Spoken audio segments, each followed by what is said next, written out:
Hello bachcho, let's read out the questions. Question says match list first with list second. So यहाँ पर हमें list दे रखी है, list first and list second. और list first में जो भी ऑप्शन दे रखे हैं हमें उसे मैच आउट करना है विथ लिस्ट सेकंड। तो चलिए हम सॉल्यूशन से, but before of it, let's talk about the key concept which we are going to use here for this question. So key concept will be nothing but the electromagnetic waves. That means the knowledge regarding to electromagnetic waves. So basically हम यहाँ पर option wise जाएंगे। So first option में क्या दे रहा है, source of microwave frequency. यदि हम फर्स्ट ऑप्शन के कंसेप्ट को देखें तो हम यहाँ पर बात करेंगे माइक्रोवेव फ्रीक्वेंसी की। सो बेसिकली माइक्रोवेव फ्रीक्वेंसी के लिए हमें एक हाई पावर्ड वैक्यूम ट्यूब की रिक्वायरमेंट होगी।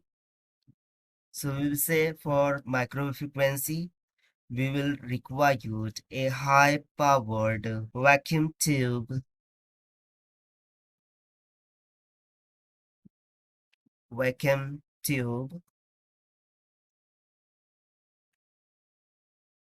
such as क्लेस्ट्रॉन, मैग्नेट्रॉन, या फिर हम गन डायोड्स का भी यूज कर सकते हैं। सो इसके अकॉर्डिंग सिंपली हम बोल सकते हैं कि जो सोर्स ऑफ माइक्रोवेव्स है, that is source of microwave frequency is nothing but magnetron. So first option second से मैच आउट हो गया। Now next, source of infrared frequency. तो सेकंड हम डिस्कस करेंगे regarding infrared frequency. So basically infrared frequency ये spectroscopy deals with study of absorption of infrared waves, जो कि cause करता है vibration of atoms and molecules.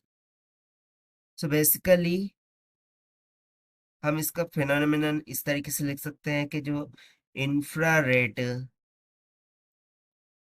Radiations होते हैं, रेडिएशंस फॉल्स ऑन मॉलिक्यूल्स, यानी कि ये मॉलिक्यूल्स पर फॉल बैक करते हैं एंड एब्जॉर्ब्स रेडिएशन, रेडिएशंस को क्या कर लेते हैं, एब्जॉर्ब कर लेते हैं। And the transition takes place from the ground vibrational state to excited vibrational state. So simply हम बोल सकते हैं कि जो इंफ्रारेड फ्रीक्वेंसी है इसके लिए सोर्स क्या होगा, vibration of atoms, vibration of atoms and molecules, ये इसके लिए सोर्स हो जाएंगे। सो ऐसा कोई ऑप्शन हमें दिख रहा है, यस ऑप्शन 4। सो ये ऑप्शन 4 से मैच आउट हो गया। नाउ नेक्स्ट थर्ड पॉइंट को हम डिस्कस करेंगे, सोर्स ऑफ गामा रेज।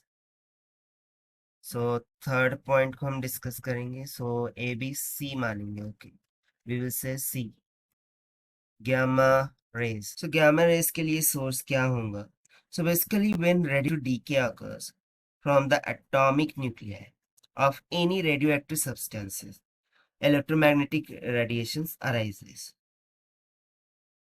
सो इसके लिए हम बोल सकते हैं कि बेसिकली जो गामा रेज होती है, gamma rays are the shortest wavelength rays. ये बहुत ही शॉर्टेस्ट वेवलेंथ रेज होती है of electromagnetic radiation. So thus जो गामा रेज होंगी इनके लिए सोर्स क्या रिक्वायर्ड होगा, रेडियो एक्टिविटी के। इसके लिए सोर्स सिंपली क्या हो जाएगा, radioactive decay of the nucleus. So according to given option, gamma rays के लिए यहाँ सोर्स क्या आ जाएगा, रेडियोएक्टिव डीके, यानी कि ऑप्शन फर्स्ट यहाँ से मैच आउट हो गया, and the last source of x-ray, so हम बोलेंगे डी ऑप्शन, यहाँ पर डी मानेंगे हम, डी एक्सरेज। तो बेसिकली यदि हम बात करें एक्सरेज की, so x-rays are packets of electromagnetic energy, और we will say it is nothing but packets of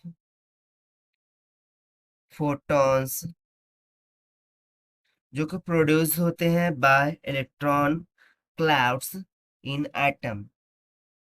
सो ये बेसिकली अकर होते हैं because of electrons energy changes from high energy level to low energy level while releasing the excess energy. So simply हम बोल सकते हैं कि the source of X-rays is nothing but inner shell electrons. So according to given option, inner shell electrons are given in option third. So ये option third से match हो जाएगा। So देखिए second, fourth, first, third, second, fourth, first and third ऐसा हमें option A में दिख रहा है, that is why option A will become correct. So this is the required solution which we have solved by using the concept of electromagnetic waves. So this is the required solution. I hope you understood it well. Best of luck. Thank you.